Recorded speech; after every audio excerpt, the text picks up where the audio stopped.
Whole Man Academy. Because the world needs strong men.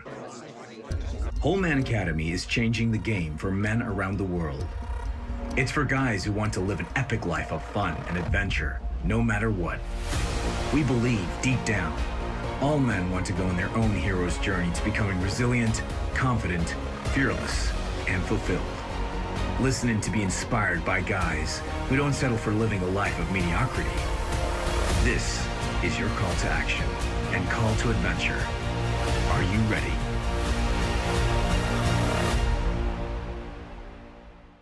So this is the Whole Man Academy podcast, episode 88. My guest today is a great guy, Chevy, which some of you will know from a previous podcast over a year ago now. He is a performance and wellbeing coach. We're going to talk all things performance, productivity, mental and physical health, breath and energy control, behavior change and stress management, and God knows what else. Chev, how are you doing and where are you, mate? I'm really well, like super excited to be back on again. Thank you so much. Also, I haven't really done many podcasts in the last year or so. Like I kind of stepped away. So it's just really great to have a conversation again. It's always a good chat with yourself as well, sir. So thank you for having me. Where I'm in the world. So since our last podcast, I have moved from the joys of South London to the Cotswolds. So we're in a lovely little village called Burford, which is just ridiculous and pretty and lovely. And we live in a lovely house now and got greenery around us. So I mean, you realise you're 5 minutes. Hashtag blessed. Pardon? You realise you are, because I saw you. I think actually last time I saw you, you were lurking around a service station car park, like some of those dodgy transactions that were going on between cars as well. I think. Yeah. We were handing over a child to send him to London for a few days. So thankfully he's our own. But okay, so what was it like moving from, because that's basically, what I did, moved from South London to, probably about 15, 20 minutes drive from you. But what was that like? What prompted it? We're in Chipping Norton. Oh yeah. Jesus, yeah, just down the road, bro. Yeah, 100%. Why? Okay, we need to hang out. Okay. Yeah, we'll talk about that. What was it like to make the move? Not scary, like really felt like the right time in life, like absolutely the right time. It's something that I've been pushing for personally within our marriage for a few years. Like my wife knows that. Yeah. And I've wanted to make the transition, so I felt ready to do that. It's been, as I always say, I've lived with a level of negative chatter for many years. Context with people who don't know my background. Lived with addiction for kind of like 15 years of my life. So, dealing with a lot of anxieties and stuff like that. And what was great about moving out, I always make this joke that I don't like human beings, right? and it's really funny, like. It's not that, I struggle to walk into social environments with people. And what I've realized, it's not that I don't like human beings. It's just, I just don't like a lot of them at once. Right. Yeah. And I think the big thing about moving out here from a selfish point of view was that I just felt my internal chatter and my anxiety drop down a couple of notches because I wasn't stimulated by so much within a day. Yeah. And then you can feel, and now when I go back to London, I can enjoy it as a tourist, but I can see that difference in me as I start to operate within the city and within that environment, and how my body is upticked and just spending so much more energy just navigating this crazy environment that is a big city.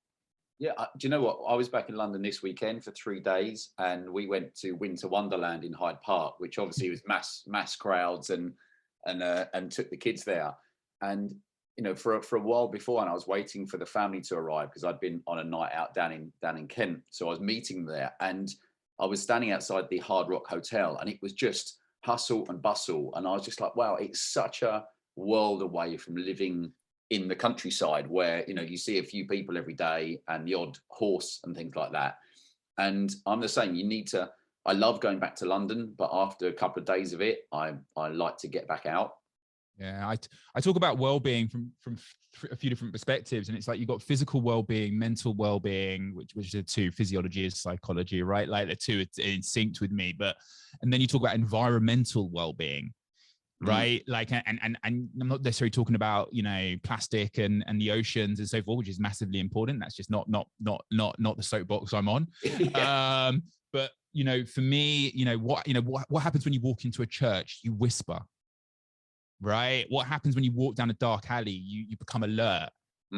Right? What happens when I step into my office and I sit in front of this screen? I'm focused to work. But what happens if I try and open my laptop on my bed? I'm just a little bit more like, oh, this is a sleeping place, right? Like environment dictates behavior. And what was really interesting for me is I went to Bristol to work with a client a few weeks ago. And I'm a North London boy, right? Like an M1 boy, born and raised in Islington. And Islington isn't what it used to be. It used to be just an extension of Hackney and a really crap place to be brought up. And it was, you know, getting mugged every week as a kid. So I know how to walk. You know, you might see a little bit more of a bop in my step when I'm rolling around London, right? Like that's just the Londoner in me. And you know, the North London boy comes out in me. So I've never been scared of walking around any parts of London at any time of night. It's fine. But I went to Bristol a few weeks ago. And I stayed the night over there, and I went to go see James Bond, and I saw a late showing, and I came out at 11:30, and I had to walk back to the Airbnb at about 11:30 at night through Bristol city centre. And it was funny, like I think, and I used the word, like I was scared. Yeah. You know, like I was really looking over my shoulder. I was like tweaking at everything. Like my body was in a real state of fear. And it's just because I've stopped being used to operating in that environment. My body is now adapted to living, you know, with the gray hair brigade in Burford, which is lovely. But it's just true. But you start to understand, wow, like my system is responding to this environment in a different way now. Yeah. And it was just a really interesting experience. That is one of those things that, I mean, funny, we talk about state of fear, you know, with how the whole country is at the moment, where the media push the fear and the fear and the fear.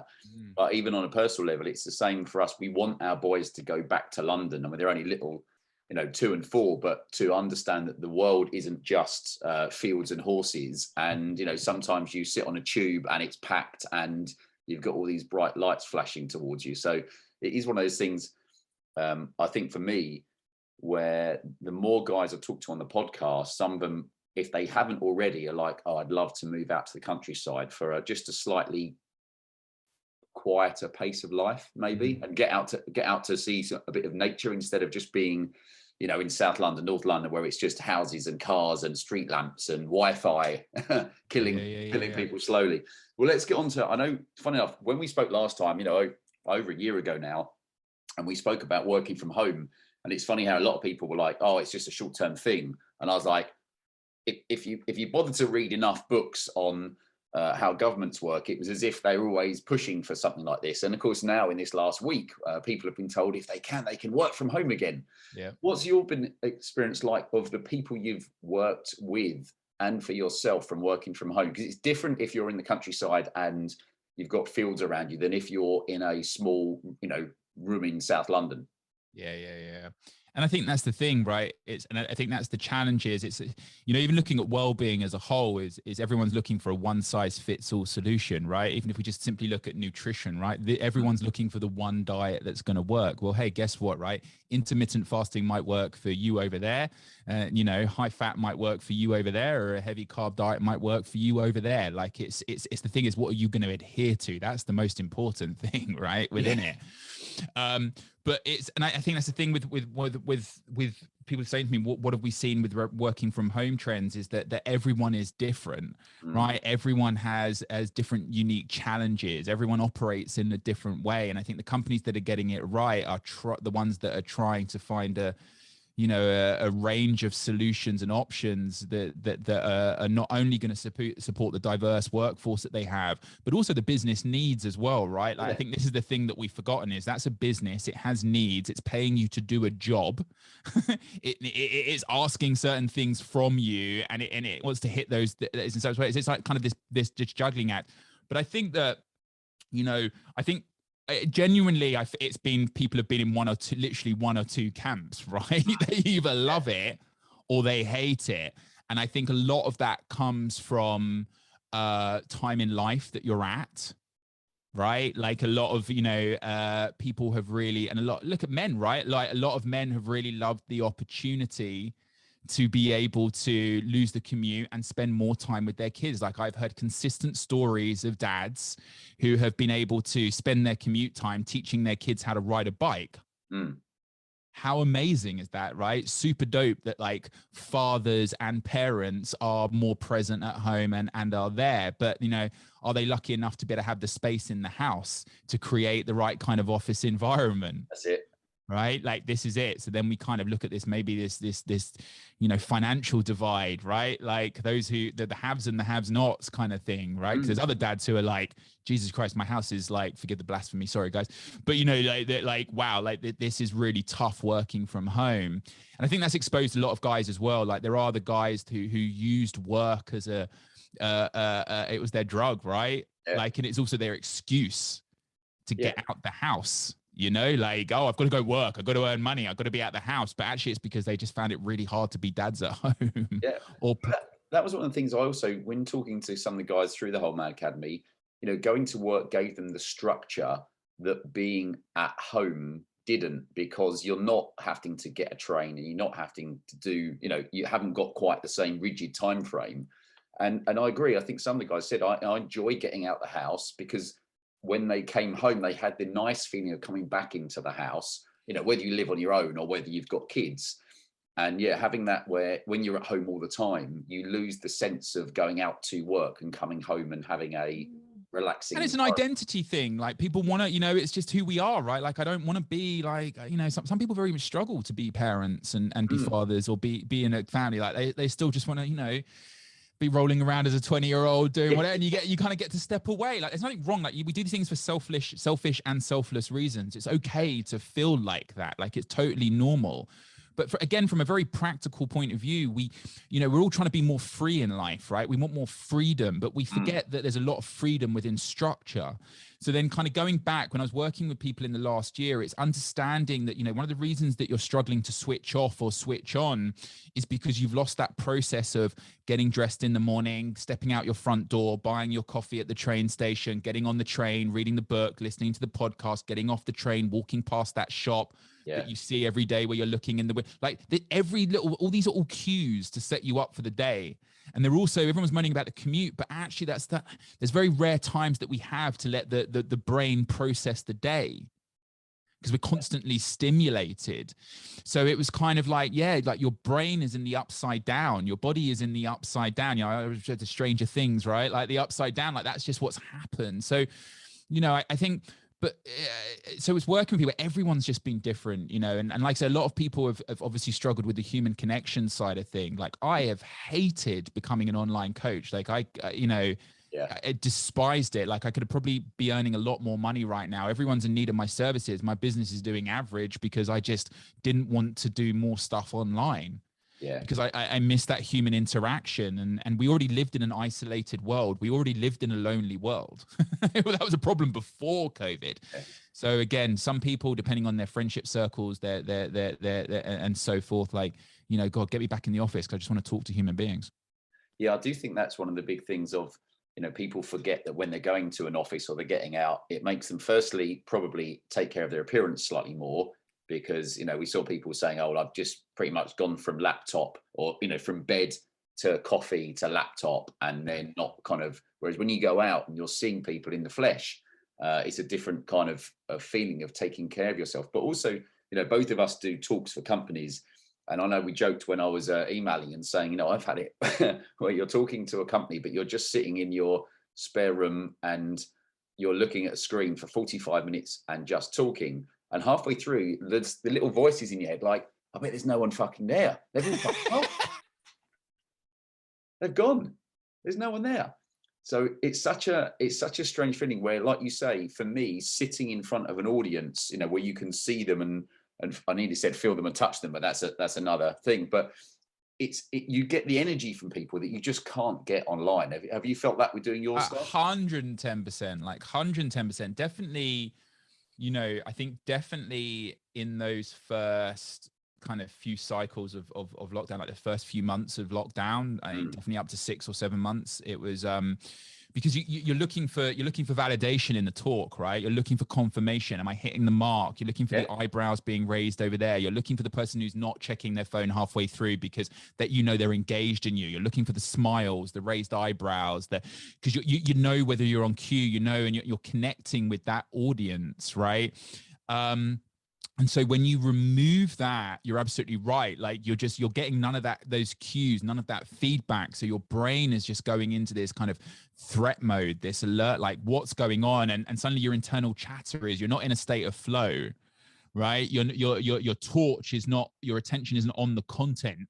Your internal torch, as it were, is on the negative, it's on the fear. And you're having these two conversations, you're presenting and you're doubting everything that you're doing, literally at the same time. And that was really tough. And I think that management of emotions, 20% of the calories we consume go to our brain. We need energy to manage willpower, self-control, and self-control to put thoughts and feelings to the back of our head and manage those emotions, right? And I think suddenly you're having to just churn through energy and that's why we're all coming off those talks just wiped and obliterated, because our brains have just gone like, did I actually, what the hell? And I did, and there was a couple of times, and I remember I walked down to the kitchen and my wife, and she was like, how did that go? And I'm like, I have no idea how that just went. And sometimes I was presenting to a room, like I remember a couple of clients, like 200, 250, 300, 400 people in a room. And I'm like, I have no idea. But I think the adaptation to that was learning to get people more engaged through the chat function. And also doing surveys, like feedback surveys. So at least I would know post thing. And then the final thing that I did was 7 out of 10. Like, would I rate myself a 7 out of 10 for the delivery of my content? Right? Yeah. I think I did a 7 out of 10 today. Does that make sense? And like, at least I could put my own validation on it. Like I was like, that was a 7 out of 10 piece of work, not an 8, not a 9, not a 10 out of 10. But I was like, I think I did 7 out of 10. I'm happy with that. So no matter what, that's cool. That's a good one. I think maybe a good lesson for the guys listening in life is like, you can't always be 10 out of 10. And, it is exhausting. I know with Tony Robbins, and I said this before, the first few events I went to of his, it was always about being in a peak state. Now, there is a lot to be said for being in a peak state at certain times, but I don't want to be in a peak state when I'm trying to relax with the family and just do stuff. And he changed it to being in a beautiful state. Understand that you can turn things on and off. And I know with the talks, one of the big things people have to be comfortable with is getting feedback. And sometimes it's not always good. And I'll tell you why it was great. One of the talks I did, I think there was about 6 different bits of feedback we got, and 5 of them were positive. And the last one of the 5 was like, it was really good, simple advice that we can apply straight away. And I can even teach it to my kids and what have you. And it was about me saying, generally it was, get better quality sleep, better quality nutrition, thinking better, a couple of different things. And one guy said, it was dangerous at best. It didn't back it all up. Not everything was backed up with science. And I was like, we basically said about, being healthier, getting out more, et cetera, et cetera. So just remind you can probably, the 80-20 rule, you can probably keep 80% of people happy, but 20%, whatever you say. Yeah. No, I agree. And I think that's, going back to, there's a few things here we can talk about. It's super interesting. But I think, firstly, that's, we're never going to be, 10 out of 10 is just unreachable, right? Like, and this is what a lot of work that I do with people, whether it's high performance leaders or people who are struggling to get back to some kind of level of health and fitness and well-being and so forth, which is like, we've got to stop having this black and white kind of mentality about what success looks like. It's, it's effort over outcome. As human beings, we just keep focusing on the outcome. It's got to be perfect. Right? Like, are you crapping me that you're going to set yourself up for failure? Right? Like, or it's got to be, it's got to be. And that 7 out of 10 was always based on my effort.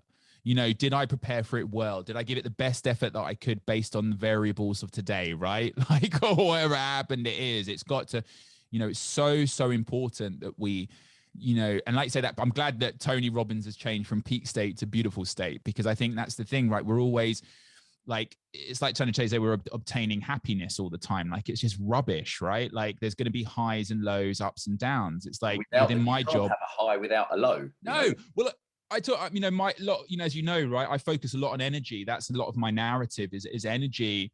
So we talk a lot about burnout within that. And I'm like, you know, people say, oh, you know, how, you know, got to avoid burnout. And I'm like, yeah, you know, that seems a pretty picture perfect thing. Like I've burnt out twice in the last 2 years and I do this for a living. Yeah. You know, like burnout to me is part of the process. It's part of the learning curve. So actually, when next time I'm burnt out, instead of kicking the crap out of myself, going, well, why can't I just be consistent and just think, well, what have I learned this time? You know, and how can I keep improving my relationship with maybe, you know, increasing the time between burning out, but also just see it as a natural rhythm, right? Like I give so much energy to certain phases of my life.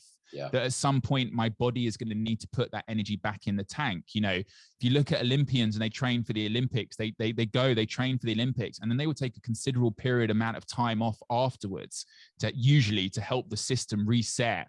Yeah. And put energy back in the tank again. And do you find that as burnout, or do you just find it as a natural rhythm of, you know, you spend energy and now you got to recoup that energy?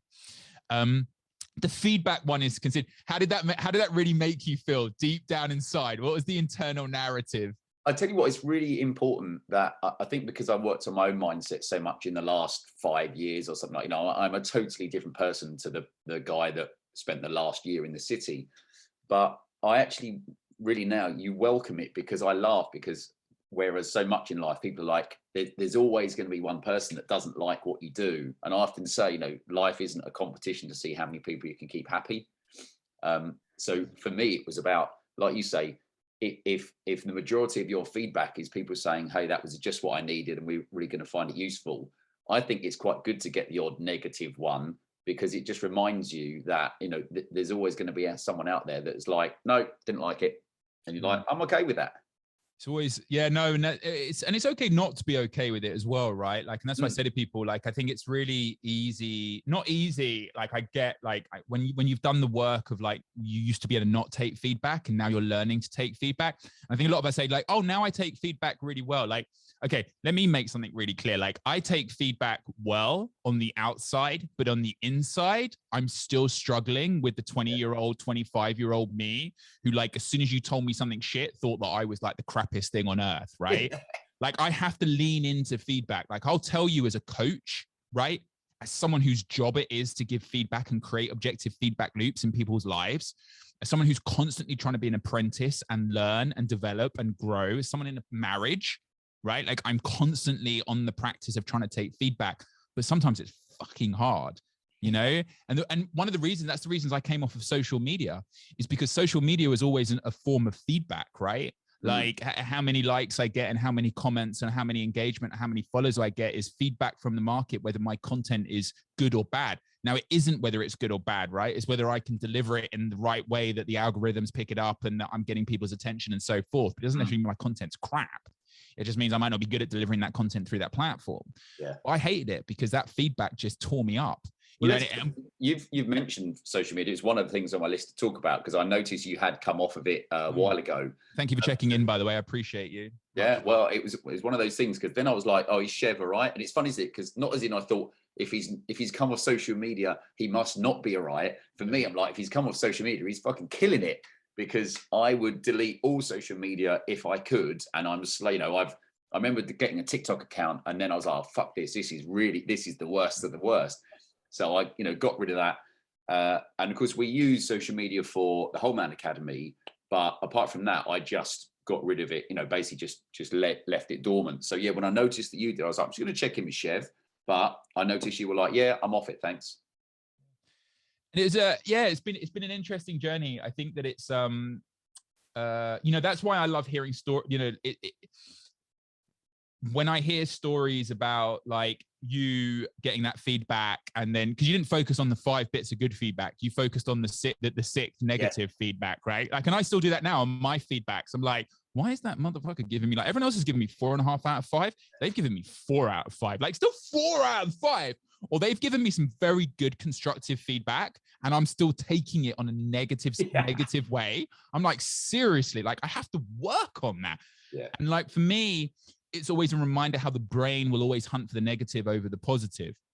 So I think with me, what I realized over the life, and again, there's nothing wrong with social media. There's nothing wrong with alcohol. There's nothing wrong with cocaine. These are just inanimate objects in some ways. But actually, I take that a bit step further with social media. Let me talk about that in a second. But you know, it's our use of them, right? Like it was, and that's the thing I was always like, how am I using these things? Now, as an ex-drug addict, social media just plays to these pathways that I've already created in my head, this need for social validation, right? Like this constant like need for dumping dopamine into my system. Like it's just playing to the crackhead in me, right? For lack of a better phrase. Yeah. But then so there was that element to it. And I could just feel how much energy I was putting into a day creating content. And I was getting to the point, like my social was getting good again at the beginning of lockdown. Like I was really like putting out good content. Followers were growing again. This was the second time that so I used to have social a few years ago, as I shut down a few years ago, and I was rebuilding and things were going well. But I was looking at the energy cost, right? Like it was to be consistent in that content I was spending a lot of energy on creativity and content development, right? Like and that whole process, that system, you know, and I was trying to get to these Gary V levels of content, right? Like, you know, it's like this kind of consistent everyday posting. I was doing podcasts, rechurning that, writing blogs, like the whole works. But even thinning that down to doing 2 or 3 posts in a week was taking up a lot of energy from me. And so then you look at, well, why have I got this? Right? Because I don't like it. And here's the thing, you talk to 90% of coaches who are on social media or people within the well-being space, they'll turn around and go, I hate it. Yeah. Honestly, like how, you know this, right? This is something we all say to each other is I hate it, but I have to do it. Why? Because if I don't, I'm scared that I lose business. Right. Yeah. So that's what I was like, oh, I'll have no exposure and I won't lose business. Then I started to look at actually, where do I get my business from? So I looked at the numbers and the data and started to assess that and how reliant I was on social. But then I was like, you know what, in life, you've got to lean into the things that make you uncomfortable. So I was like, if this makes me uncomfortable, then why not use this as something to lean into and see if I can make my business good without it? Because, hey, I used to do sales for 13 years. And guess what? I used to just pick up the phone. Yeah.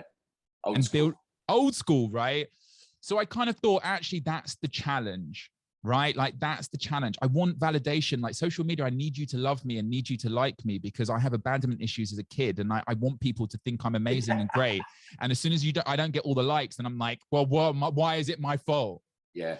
So there was all that. And I just thought, so I was just like, the energy spend was too much. And I thought, imagine all that time that I get back. And if I use that time on creating better products, delivering a better service to my clients, networking more, right? What will be the reward on that? Yeah. Are you there? Oh, I'm here. Oh, there you are. Sorry, buddy. I lost you. Yeah. Right, I'm still here. Yeah. So I was like, you know, get that energy back. You know, what's the return on investment on that energy if I use it in other ways? So there was that element to it. I'm waffling a little bit here, but the second bit to me has been really from an ethics point of view.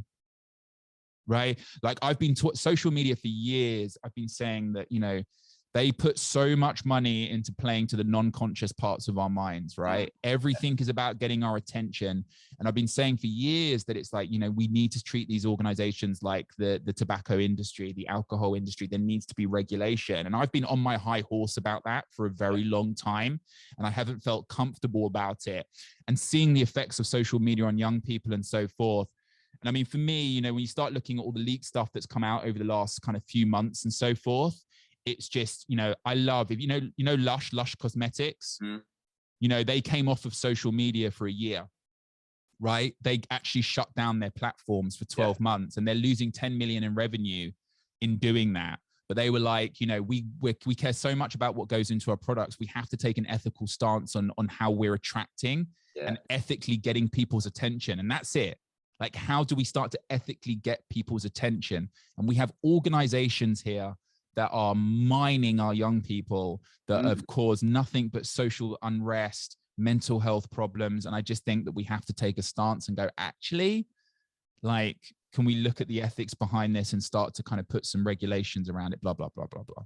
I don't think there are any ethics from the companies that it seems. And it always makes me laugh because it's a bit like with the media at the moment, they just pump fear. And you've only got to go and look at the newspapers and it is just propaganda, it's fear. It's trying to keep people in that state of fear, which we know makes people easily to manipulate and influence when they're in a fear state. But it always makes me laugh with the social media companies and or some of the media that when it's mental health week or it's mental health month or whatever you want to call it, they love to tick all the boxes and say how important it is, but actually they're the main drivers of some of the biggest problems at the moment for people, is them in, especially the youngsters' minds, but in kids' minds and in adults' minds, pumping and pumping and pumping fear. And they know exactly what they're doing. They're very, very good at it, but a lot of people can't see it. Yeah. And that's the thing. And it just worries me, it worries me. So it's just like, I think, like I said, from an ethics point of view, there was something about just how am I getting people's attention, and and it was just, for me, it was just, I think, time to step away. And I think, I think you're right. I think we just need to look at this stuff more, and we're putting this in the hands of our young people, but also our adults, and even just as a simple point of view, as a well-being coach and a productivity coach and as a performance coach, my job is to protect your energy and your attention. Right? Like, and attention, most of all, your attention and focus is one of your most powerful resources that you have. And these are machines that are just cutting into our ability to manage our attention. So just as a performance coach point of view, it's like, if we want to get the best out of you in a day, we need to be able to manage your attention. Well, what are the risks within that? Well, your phone is a massive risk to that. It's the big one. Yeah. It's a big one. Now, I'm not saying, like, I work with people to be able to manage their relationship. It's just about putting guardrails and stuff. And this is what I'm saying to people. It's not that it's inherently super bad and no one should use it. Yes, I have some ethical questions around it personally, but from a business point of view, well, one of the reasons I need bright lines, I don't need blur lines, because I'm an ex-drug addict. I need bright lines around like rules, right? Like, it's not that I can have 1 or 2 drinks. I must have no drinks. It's not that I can use social media for 10 minutes a day. I just can't use it. I have to have no cake in the house. I have to have no cookies in the house, because if there's a packet there, I'm just going to destroy them all. So that worked for me, but for other people, I just, it's just about saying, hey, like, firstly, ethically, talk to me about this, right? Like, what are your thoughts on this, and putting it in the hands of young people, and especially your children and so forth, because this is what these companies are doing. So let's talk about that, and let's understand that. But then, like I say, let's just put some guidelines in place so we're protecting your focus, your attention, and your well-being in a day.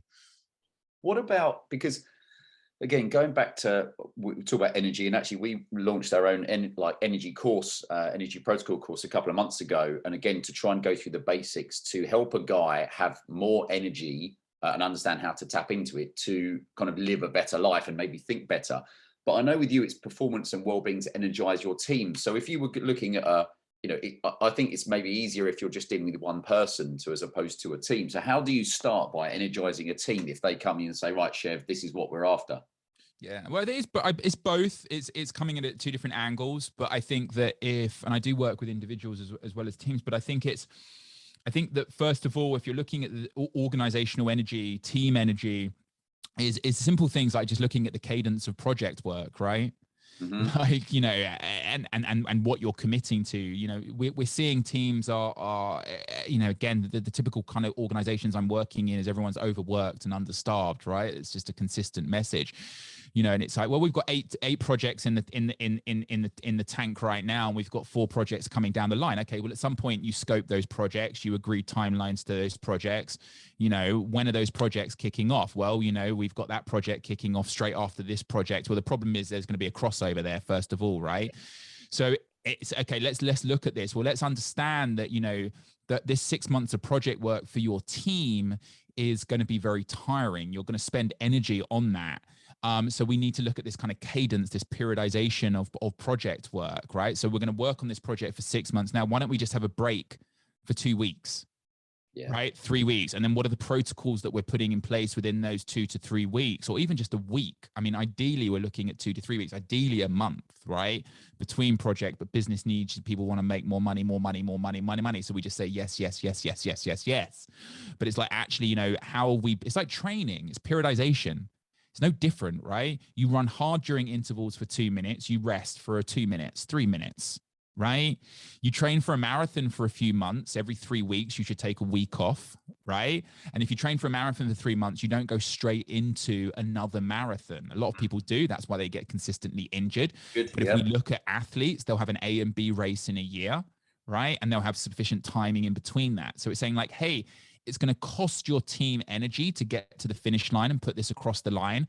So how can we help the team put energy back in the tank to then move on to the next project. So then they've got, and this is about helping people understand what the ROI on that is: less mistakes, more consistency in their work, better ability to navigate parts of the brain responsible for creativity, strategic thinking, decision-making, and just, hey, guess what? A better working environment. So, you know, it's just, I think that's, I mean, there's obviously a lot of other things within that, looking at individuals and so forth, but generally speaking, it's just very simple, the energy cycles and how that aligns with the project life cycles.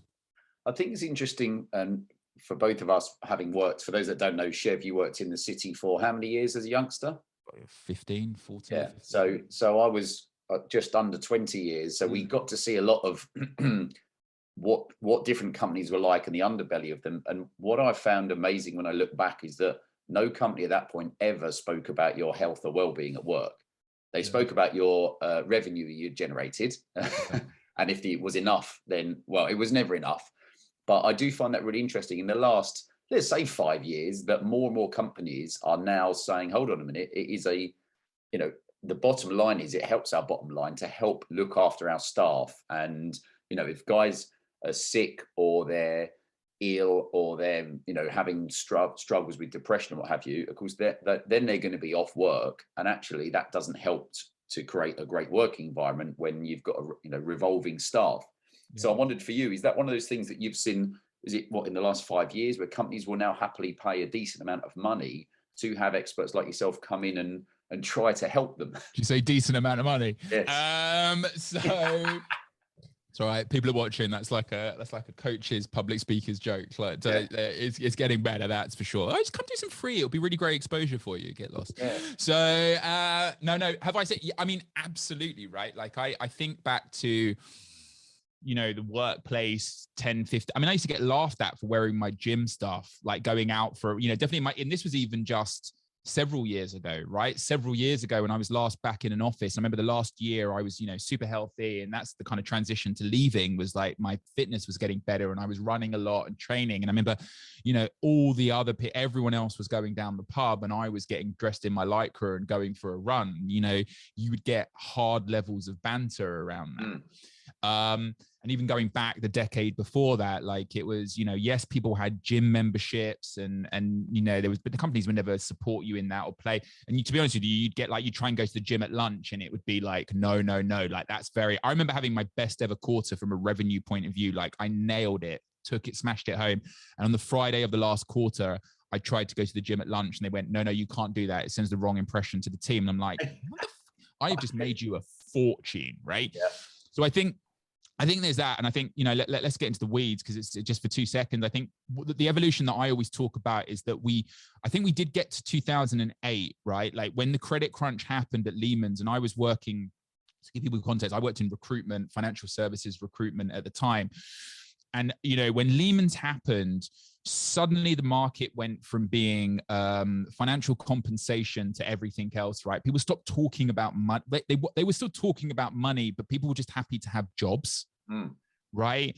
And then when people were looking to move, they were looking at the overall work-life, you know, that the overall compensation. They wanted work-life balance of some kind. And then you had this flurry and this growth of like tech companies and Googles and Facebooks, where suddenly the sexy media companies with slides and snacks and stuff like that. So I think everyone started to just look at kind of work-life balance, or trying to give people more. And I think you saw a change in packages, right? Like, and that, but the work ethic was still there, but people definitely wanted more from their jobs in the sense of their lives, if that makes sense, and having that balance.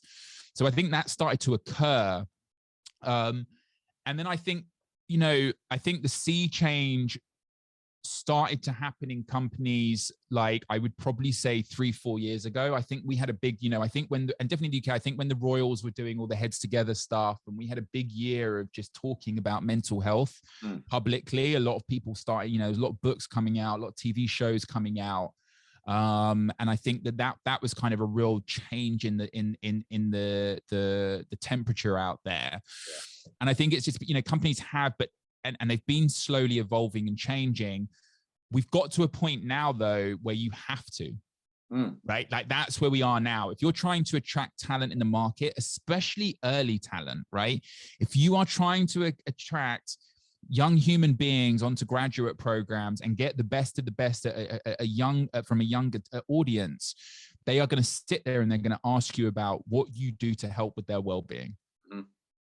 They want to know, and that's it. So companies are now being forced. You had a lot of companies who were making the change beforehand, but now you're finding companies that even if they weren't on board of it, they're having to look at overall well-being because the market is demanding it of them.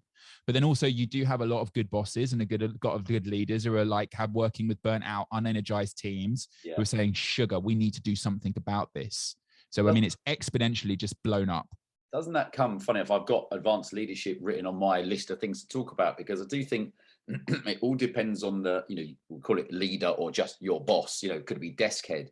But if I was a head of a desk, I would be very much about implementing to the team that they take time, that they, drink filtered water, they do get out at lunchtime and get some daylight, some sunlight, what have you, which is in short supply at the moment in the UK. But what about yourself? Because often obviously it starts at the top, doesn't it? And filters down, pardon the pun.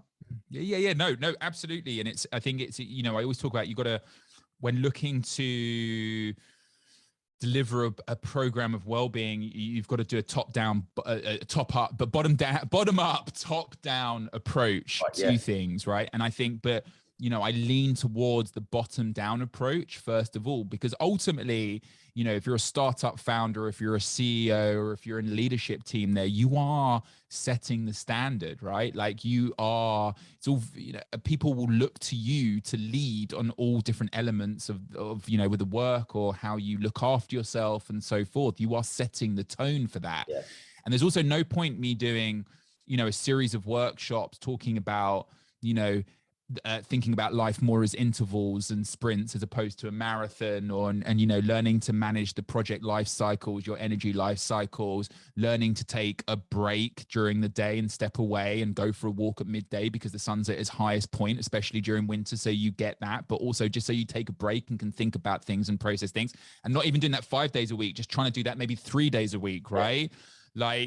So I can start to come along with all these tools and these tactics. But here's the thing. If you've got a boss who's like, life is a marathon, you've just got to keep going, right? And I want you to come back to your emails at 9 o'clock at night and I put that level of guilt, then there's just no point hiring me. Yeah. I said, there's just no point. It's just no point. So for me, when I go into an organization, this is your house. I'm not going to shit where, this is your house. But I've got to come and find out what the rules are that you play by in your house, and I might have to challenge them with you. So for a lot of work that I do at the moment, where I talk about people fuel, I start with leader fuel. Let's look at how you're managing your energy, your time, and how that links to your performance. Or maybe you don't need any help, but let me help you understand why you working on some well-being metrics will get the best results out of your team. They'll be more consistent. They're more likely to stay. You'll attract the best talent. Let's link it into your targets as a leader, and let's help you understand that and build those dots. And often by educating them on how it's going to help the performance of their team, it in turn gets them changing their own behaviors and working on themselves. So, yeah. Isn't it about, in a way you're kind of selling to them why they should be implementing these things? It's trying to say, that the benefit isn't just for the staff, it's for everybody. And I always think with teams, when I used to go into different banks and you'd have huge floors of primarily men, it was always about some of those groups, they'd have really good energy. And, I knew working for some of the different desks, one I had, 6 people working with me, another one I think was on a desk of about 14, but all the people on there had really good energy, and that transmitted to you where you think, I want to work with these people. Whereas if you've got an unmotivated team, but it does come down to the leader. I always think if a leader or a desk head or something like that is unhealthy and isn't taking care of themselves, I think it shows they've got a lack of discipline. And it's always interesting to then look at the rest of the team and see how does that filter down to them. What about for you with people that you've worked with who have been your bosses? Because I've had some great ones and some shit ones before. Is there anybody there that kind of you look at and think, they helped move you on the right path? Yeah, I mean, I suppose a bit of a cheesy one, and I actually thanked him at my wedding because I don't think that he realized what a kind of direct influence he had on me. I know it was from a well-being point of view, but it was actually the guy who, at my last job when working in the city, so that year that I was in Lycra and leaving and stuff like that, you know, I worked for Tom, and I worked for Tom actually years before. Like, you know, we worked at another company together, and you know, we were partners in crime, you know, chaos together, and come up, and then he set up his own business, and then he kind of was like, come work for me, and I kind of ended up working for him for the last year. And what I gave about Tom is firstly, he didn't hire me based on the reputation that I had built, because my reputation was sketchy, because, you know, I was an addict, right? Like, and I would be your best salesman and your worst salesman the following quarter, right? like I would, like, the highs and lows of working with me was tough. And I let people down, and I was a reprobate, and I'd slowly started to rebuild my reputation over those couple of years. And it'd been easy for him to have not given me a chance, you know, or judge me on that, but he saw me for who I was, not who I used to be. Now, at the time, I needed that, you know, and I think this is the thing when I'm talking, I think this is a great lesson for people who have addiction in their life, and, you know, working with people who are trying to create changes. You know, there can be a lot of shame about who I was. And even though you might be okay, your micro expressions or micro judgments or I'm constantly looking for the moment where you're like, see, you think I'm shit. Right? Like, and I look for that shame, and it's like, I try to deal with that, but he never once put that on me. Like, it was just like, you know, I can see where you're at. It's amazing. It's cool. Come on, I'm going to create the right environment. And he just kind of support, and that gave me confidence. It inched me towards having the confidence to then start for myself. And then, you know, through that final year, he went out and partied, and, you know, he would go out and have drinks, and he'd go out with everyone, and he didn't once like try and be a lad and go like, oh, you used to be so much more fun. Or, you know, when people used to laugh at me, they'd be like, whatever, he'll outrun you. He's been there, he's done it. He'd supported me in my journey. Yeah. You know, he was my cheerleader in a really cheesy way. Isn't that important to have someone like that though around you? I think so. And I think this is hopefully some people can take away from this. It's like, as a guy, definitely, because it was like, you know, I was reading Will Smith's new book. I read that the other day, and he talks about this lovely moment where he met Nelson Mandela, and Nelson Mandela showed him around his house, and he was holding his hand for about 10, 15 minutes. And that just felt so unnatural, but so wonderful. Yeah. And I just loved that thought, like the thought of leading another man and holding it. It's something that we are like, hugging a man is one thing as a bro hug, or even squeezing your mate who you love and give him in a cuddle and telling you love him. That's the next level. But holding his hand and like guiding him around. But there are some countries where you do that, right? It's how you. But over here, if someone did that to you, you're like, get the fuck off me. What's wrong with you? But it was so wonderful to have that connection. And I think that's what I felt like Tom had done for me in some ways. Like, he was holding my hand through that period of time, and he was just letting me know, like, I'm here. I support you.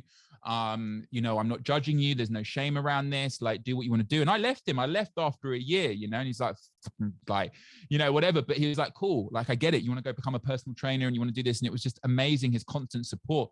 So I think, you know, going back to your question, I think, it is like, I think that's a nice analogy. You know, it's like always trying to hold the like cheesy, but, or it might sound wrong, but, you know, like as a man and other men around me, like, how am I holding your hand here? You know, am I taking it to that next level to say like, hey, I'm in the room with you right here, and I'm supporting you, and I'm there for you. And I think guys who are going through change, it's finding that balance of trying to show them that, but that can make them feel very uncomfortable. So it's like, you know, it's how do you, I don't know, it's a deep conversation. What we're saying to guys is, you know, look around you, and it hasn't got to be that you're in charge of them, as it were. It could be that it's colleagues and what have you. You know, how can you support them? It doesn't mean that you have to walk into office and try and hold their hand tomorrow, because that could get an interesting reaction. But, you know, just looking around you and seeing. Unlearn. And I think, sorry to politely interrupt, like, I still find myself bantering, you know, like it's so easy as a guy of my age, like, you know, a guy does something, and I mind my French here, and please, like, you know, like, understand this. Like, the other day, I'm going to do something like, you pussy. Yeah.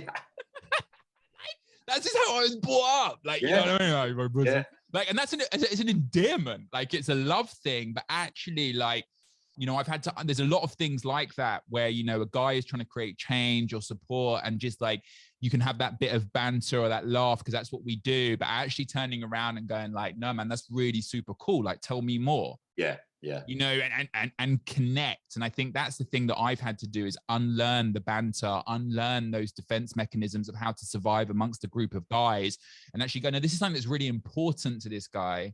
They've said it out loud. So let me hear what they're saying and show a level of support, and that this is a safe place where they can talk about that. Like, cool, man, like, I rate you. And that's been great. I've been working with a lot of younger people around me lately, like and being around them and watching how they banter with each other or deal with situations. And it's been quite nice to be the old man in the room and be able, like, dude, like, you know, like, just like, think about what you're saying. Yeah. Like, you know, or just give them a nudge, and then they kind of go, oh yeah, like, I hear you, you know. That's a real, as a man, it's like a real honor to be in that situation, and not like telling you how you should be, but just going, hey dude, like, you know, you can't speak about ladies like that anymore. Like, you know, like, think about how you're talking about, like, to your mate about something like that. It is that thing of, a bit like with schooling, you know, you want to teach a child how to think, not what to think. Yeah. And like you say, with the unlearning, which I've found as a parent, is, you know, so much of like, why are you doing that? Like, well, that's because either what my mum and dad did, or that's what the programs on TV did. Yeah. So for us, sometimes with our little kids, like, they'll be doing something and I'll be like, no, they can't do that. What? Why not? And you're like, because, and you're like, fuck, like, you've got, yeah, damn the brain. I just wondered for you also, what, knowing so much about what kind of things do you do in the, you know, the mornings to take care of yourself? Because I think I asked this, you know, when we spoke over a year ago, but we all know that we go through phases where, you know, maybe you're hot on certain exercise, or you go through that period in the winter where it's colder outside, so you're not maybe training so much. So what kind of things are working for you at the moment? So I think first of all, if we're going to talk about, you know, we're talking about morning routines, I think you've just nailed something there, which is at the moment, you know, and this is the first thing whenever I'm talking about morning routines with people, is realizing there is no one perfect morning routine. Again, like a diet, some things work for some people and not for others. Yeah. And also my morning routines are very different now to my morning routine 2 weeks ago. Right. Like that's the thing that, you know, it's constantly evolving based on time of year, energy in a week, tasks that I've got to complete versus the projects that I'm on, like how much attention is needed at work and so forth. What I do start to look at is I kind of know what doesn't work. Right? Like, and there's some basic principles. Like, one of my first concepts in life, like, I have a list of concepts that I live by. Concepts are just ideas. Some ideas work for others and don't for others, right? And concepts, we can constantly evaluate them and look at them and challenge them. So one of the first concepts, and this is actually more of a principle, I would say, which is more in stone, which is no screen light before sunlight. Mm-hmm. Right? Like, this is probably my number one hard rule. And no matter how much my morning routine grows or shrinks, as it were, that stays steadfast. Right. The common. Like a no screen light before sunlight. So we look at that for a couple of reasons. Firstly, you know, natural light helps our circadian rhythm and our of the day, and it helps set our energy levels for the day. We also know that for a lot of us, we can have a natural bump of cortisol in the morning, so our stress hormone. So that's just then looking to ride any other stressful event in our life. Guess what? Checking emails, notifications, your phone, social media, news, that's a stressful event, right? That's not regulating your nervous system. It's pushing your nervous system kind of up, right? Like, it's spiking it. So for me, I want to stop riding that wave. I don't want to get on that wave early doors, right? I'm trying to protect my attention and my focus and my energy until as late as possible in the day, because my attention is king in the mornings. That's when I get my most productive and creative work done. So for me, no screen light before sunlight. I'll go out, get some natural light. And again, in wintertime, you're looking 12 to 15 minutes, even if it's overcast, just to help my system set for the day. And I'm avoiding my phone, hopefully until about 2-3 o'clock in the afternoon, and avoiding my emails as well. I'm protecting my creativity and all that good stuff. So I think that's first number one. You know, from that is giving myself some time to think in the morning as well. Mm-hmm. right? Not jumping straight into a book and trying to learn. Like, how was my brain processed yesterday? That's why we sleep. Yeah. Right? Like the reason we sleep is so your brain can process things. It can put them into the files that it needs to go into. So usually, as like a lot of us, I'm dealing with challenges in my life in any given week. So I want to know how my brain has processed those challenges overnight. So I'm going to give it a window to just let those thoughts come up and for me to navigate and process them, because my thoughts will feel different today versus yesterday. They will feel different. They'll still be there, but the feeling connected to them will be hopefully less intense or slightly different. So I give myself an hour to think about that, or half an hour to think about it. So that's two hard things that I just try and stick by, right? Like that's it. But then, you know, I generally speaking will try and put some breath work in. Everyone's like, what kind of breath work? Guess what? Just inhale, exhale. Right? Just keep it basic. Just keep it basic, like because some breathing patterns, if you hold your breath, can cause people to more anxiety and all these different things. So if you haven't had a breath practice, if you're not down the rabbit hole, just learn to lie there for 5 minutes and inhale and exhale through the nose, nice and slow. Again, this is about regulating your nervous system for the day and just making sure your brain is kind of a nice, calm state for the day. And that's it. And then I have a shower. I get dressed. Like that's my morning routine, right? Get set for the day. I make the bed religiously. Yeah. Right. That small routine, that small reward of doing so. And then that's kind of like I would say my basic stuff. From a movement perspective, like at a minimum standard, I might try and do like 60 seconds of squats or 60 seconds of push-ups. Like we can see great rewards in that. I'm staying connected with exercise. I'm jacking the heart rate just a little bit. I'm doing it. So just doing some form of exercise for 60 seconds. That's about it. Yeah. And then other days I might read for 20 minutes, 25 minutes. I am doing a lot of, I'm leaning into meditation at the moment. Right. Okay. I'll tell you what I found really interesting. And I don't even know, I was watching a program the other day, and it was basically about how the system is designed to keep us sick. I mean, look at the food and look at social media, all the different stuff. But it was really interesting how it said that, isn't it worrying that society has created an environment where we have to try and force ourselves to do some, you know, meditation and think, I must get outside today to get some air. And it was amazing how it did make me realize that, you know, we talk about all this stuff and it is, as you know, it's so important. But it's that most people wouldn't think about even getting out and educating themselves on the importance of fresh air, fresh water, like you said, just going out at the right time of day to get some sunlight. So that's one of those big things. It's like, try and do the basics. It hasn't got to be super kind of, you know, confusing stuff. Just start with a few basics in the morning. Yeah. And I think if you look at a kind of overall reaching theme of my mornings is, how am I fending off the day? Yeah.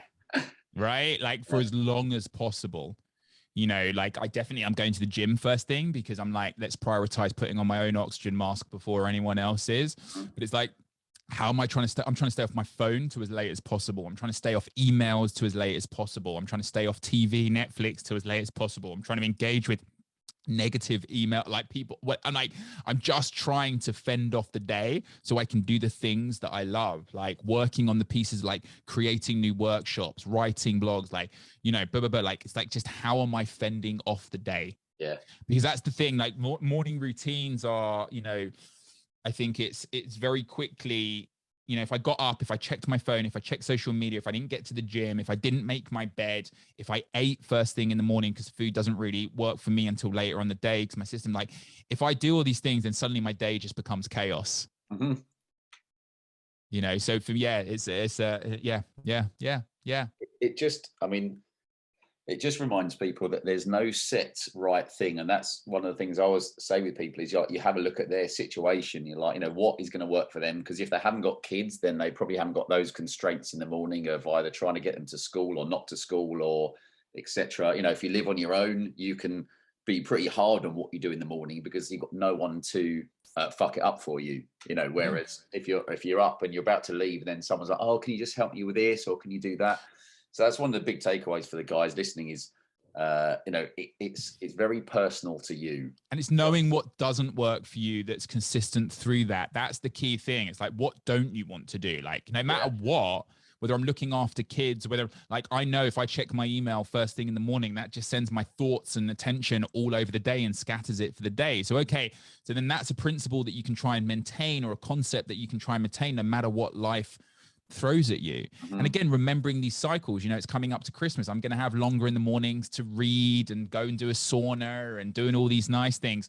But I've got some big programs of work where I probably my morning routine will last about 20 minutes. I'll do some squats, do some breath, won't check my phone, but then I'll be straight onto my creative work on my desk at 7:30, 8 o'clock to really maximize those first few hours of distraction-free attention. So again, it's this flow depending on where you are in life. The distraction-free attention is a priceless one. But now I'm going to let you end on there. Cool. Because I feel that at some point we're going to do a podcast together. Yes. Holding hands or something like that. But done. But so how can guys get hold of you if they want to kind of find out more about what you do or work with you? They can't. I can't find me. No, ChevyRough.com. ChevyRough.com is best place to find me. And I would say is if people have questions around stuff that we've talked about, always feel free to ping me an email. I've got reading lists and content that people can explore stuff with more. So always happy to help. But yeah, ChevyRough.com, best place. And actually I am on LinkedIn as well. So if people, I don't really publish on there, but you can connect with me through LinkedIn as well.